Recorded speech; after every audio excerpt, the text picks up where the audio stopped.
पवित्र आत्मा आपके अंदर उस परसिस्टेंट आत्मा को आज डाल दे कि आप बोलो प्रभु मैं गिव अप नहीं करूंगा, जब तक जिंदा हूं विश्वास की घोषणा करता रहूंगा। और अगर मर भी गए घोषणा करते करते तो भी एक जीवंत योद्धा की तरह घर जाओगे, एक हारे हुए कायर की तरह नहीं। आते रहोगे, Keep coming. तो जैसे बोलते हो बदल जाएगा। बेचारेपन की आवाज योद्धाओं की ध्वनि में बदल जाएगी। Every sound of pity will turn into the sound of a warrior. गिड़गिड़ाना घोषणाओं में बदल जाएगा। Begging will turn into declarations. Amen. आंसू Tears डांसिंग में बदल जाएंगे। will turn into dancing.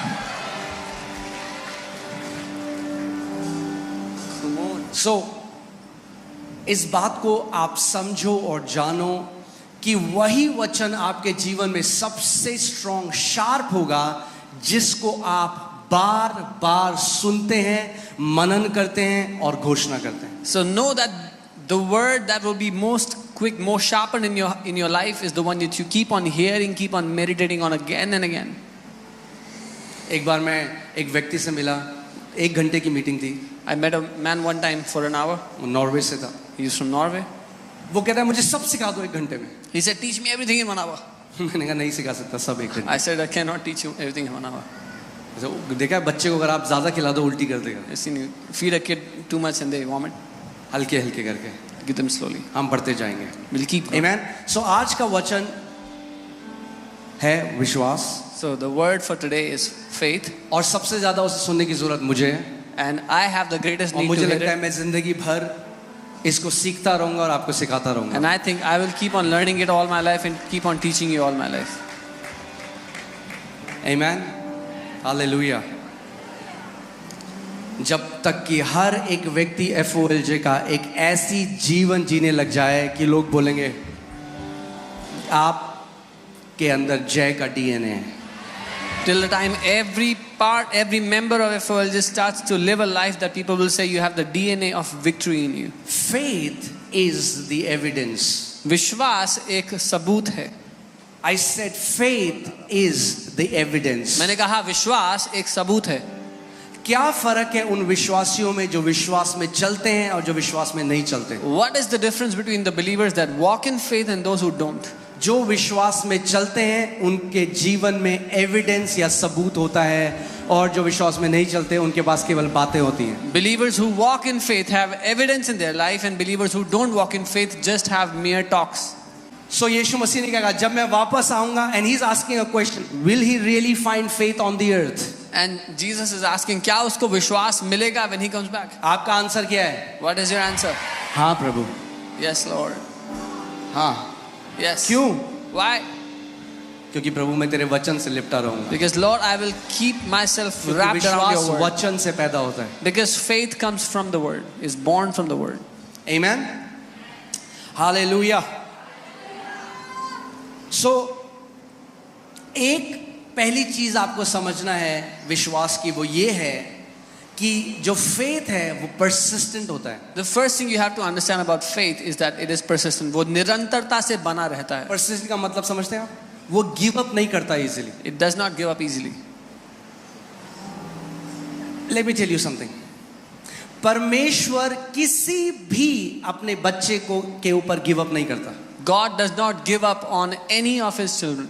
But we give up on God very easily. लेकिन हम परमेश्वर पर गिव अप कर देते हैं बहुत आसानी से।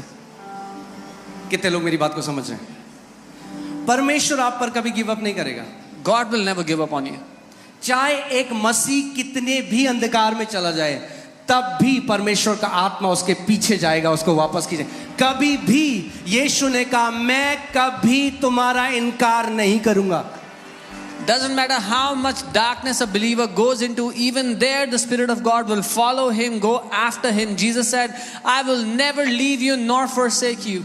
वो हम हैं जो बहुत जल्दी परमेश्वर के ऊपर गिव अप कर देते हैं। It is us who give up on God very quickly. So faith persistent है। विश्वास निरंतरता से क्यों बना रहता है। यीशु मसीह ने यहाँ पे फेथ की बात बोली जब उस विधवा का एग्जाम्पल दे रहे हैं? Why did Jesus talk about faith when he's talking about that widow? Will I find faith? क्या मुझे विश्वास क्यों? मिलेगा? क्योंकि हम एक ऐसी क्विक, क्या बोलेंगे उसको, फास्ट फूड जनरेशन में Because we are in a fast food generation. हमें सब कुछ जल्दी चाहिए, जल्दी We want everything quickly. जल्दी दो मुझे और अभी दो। Give it to me quickly and give it to me now. मेरा बर्गर 5 मिनट हो गए, क्यों नहीं बना अभी It's तक? been 5 minutes. Why isn't my burger ready? विश्वास ऐसे काम नहीं करते। Faith doesn't work like this. अगर फेथ सीखना है If you want to learn faith, तो परसिस्टेंट होना सीखना पड़ेगा। then you'll have to learn to be persistent. आमीन। इसका मतलब अगर आपको उत्तर एकदम ना भी दिखाई दे, आप गिव अप ना करो। This means even if you don't see the answer immediately, you don't give up. ओ प्रभु, मैंने तो बोला, यहाँ तो सिखाते हैं घोषणा करो, मैंने 3 दिन हो गए घोषणा करते हुए, मेरे को तो कुछ भी नहीं हुआ। Lord, these people teach to declare. I made declarations for 3 days, nothing happened. क्या आप रेस्टोरेंट में क्या पिज्जा ऑर्डर कर रहे हो? Are you ordering a pizza in a restaurant? God doesn't owe you anything. परमेश्वर आपका कर्जदार नहीं है, Because He loves us, He has done everything for us. क्योंकि वो हमसे प्यार करता है, उसने सब कुछ कर दिया हमारे But लिए। the way we go to Him is by humility, not by हाँ भाई क्या क्या यीशु मसीह ने हमारे लिए। That's not how the way kingdom operates. लेकिन उसके पास जाने का तरीका नम्रता है, not what has Jesus done for me. अरे 3 दिन बोला मैंने तो कुछ नहीं किया यीशु मसीह। I spoke- आपका कर्जदार थोड़ना है वो। I spoke for 3 days, Jesus didn't do anything. He's not a debtor to you. हम नम्रता से उसके पास जाते हैं, यीशु मसीह आपके कोड़े खाने से मैं चंगा हो चुका हूं। We go to him humbly and say, Jesus, by your stripes I have been healed. Amen. So I pray today that God, Holy Spirit, ये पवित्र आत्मा ही कर सकता है, हम नहीं कर सकते। पवित्र आत्मा आपके अंदर उस परसिस्टेंट आत्मा को आज डाल दे कि आप बोलो प्रभु मैं गिव अप नहीं करूंगा।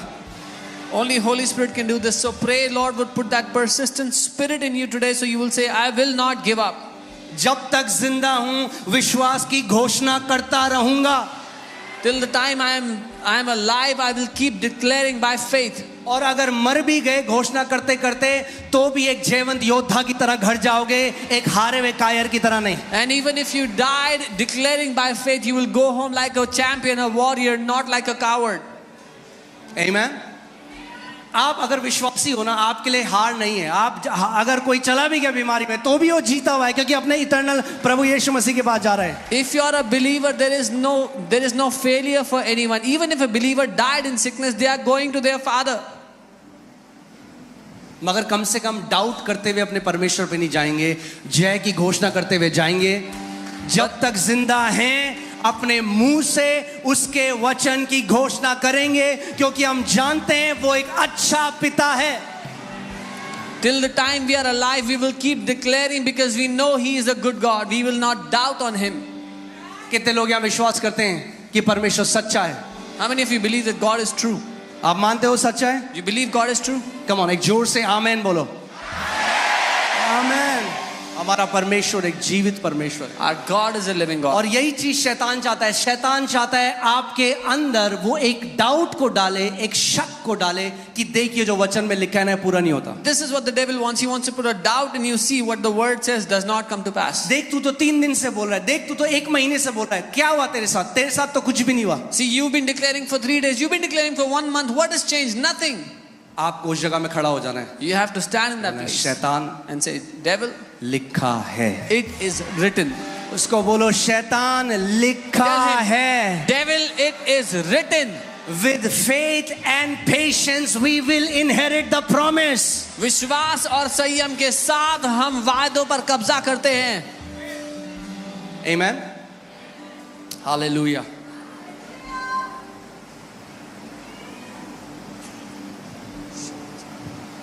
आप बोलते रहोगे वचन को, कब आत्मा में गर्भ धारित हो जाओगे उस वचन से आपको पता भी नहीं चलेगा।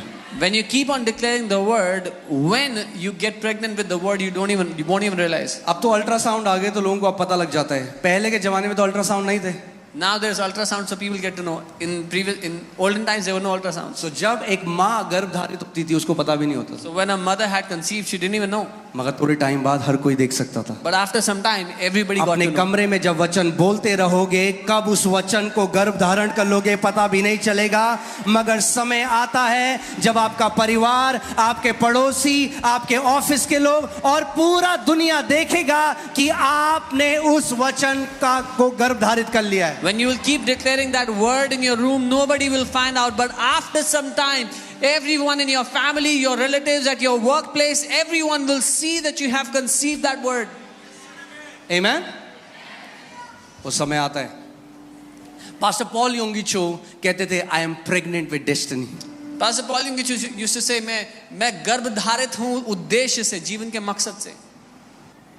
सबसे पहले जब वो विश्वास करना सीखे, क्योंकि वो उन्होंने प्रार्थना करी 3 साल तक एक साइकिल के लिए और एक टेबल के लिए, और उनको वो नहीं मिला. The first time he started to work on faith, he prayed for a cycle and a table. He didn't get it for 3 years. 3 साल. For 3 years. उन्होंने परमेश्वर से कहा, परमेश्वर 3 साल से तुझसे एक साइकिल और टेबल मांगना, तूने अभी तक वो नहीं दिया. He said, God, I've been asking you for a cycle and a table for 3 years. You haven't given it to तो me. पवित्र आत्मा ने उनको बोला, So the Holy Spirit said, तुझे आता ही नहीं है प्रार्थना कैसे करते. you don't even know how to pray. केवल कुछ बोल देना परमेश्वर के सामने, इसका मतलब ये नहीं कि भैया मैं कई so much happens in the name of prayer. Just to go and say something in front of God is not prayer. इतना कुछ होता है प्रार्थना के नाम पे. All the complaining happens in the name of prayer. सारी शिकायतें गुड़गुड़ाना परमेश्वर के सामने प्रार्थना के नाम पे होता है. हमने तो प्रार्थना करी, आपने प्रार्थना नहीं करी, आप कुड़कुड़ाए 3 साल से. Oh, we prayed. You didn't pray. You were murmuring. You were. प्रार्थना शुरू होती है धन्यवादिता के साथ. Prayer starts with प्रभु तू thanksgiving. एक अच्छा पिता है. Lord, you are a good father. So परमेश्वर ने उनको सिखाया कि अगर तुझे विश्वास सीखना है, So God told him, if you want to learn faith, you should be definite of what you want. तुझे निश्चित रूप से पता होना चाहिए तुझे क्या चाहिए. कई बार लोग आते हैं, पास्टर जी हमारे लिए प्रार्थना कर दो. Many times people come and say, Pastor, pray for us. क्या प्रार्थना करें? What do I pray? कुछ भी जो आपका मन करे. Whatever you want to pray.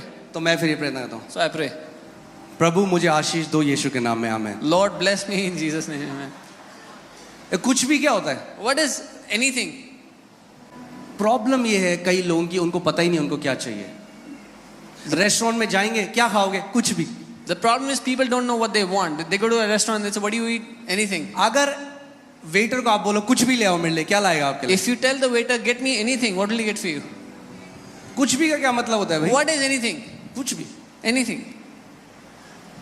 अगर यीशु मसीह आ जाए अभी किसी के सामने, बोले तो बोल तुझे क्या चाहिए, बोले कुछ भी. If Jesus comes in front of someone and says, what do you want? And you say, anything. सोचो एक अंधा यीशु मसीह के पास आ रहा है. Imagine हे दाऊद की संतान मुझ पर दया कर. a blind man comes to Jesus, son of David, have mercy on me. यीशु मसीह पता है क्या रहे? You know what Jesus तू said? क्या चाहता है मैं तेरे लिए करूं? Jesus said, what do you Yeshu want? वो अंधा है. Jesus, he's blind. यीशु को पता है, Jesus knows it. मगर यीशु उसके मुंह से बुलवाना चाहता है कि वो क्या चाहता है. But Jesus wants him to say it from his mouth what he wants. अपने मुंह खोलकर बोलो, डिक्लेयर करो कि क्या चाहिए आपको परमेश्वर से. Open your mouth and declare what you want from the The Lord. Bible says you have not because you have asked not. Bible कहती है तुम्हारे पास नहीं है क्योंकि तुमने मांगा नहीं. So faith definite है. विश्वास निश्चित है.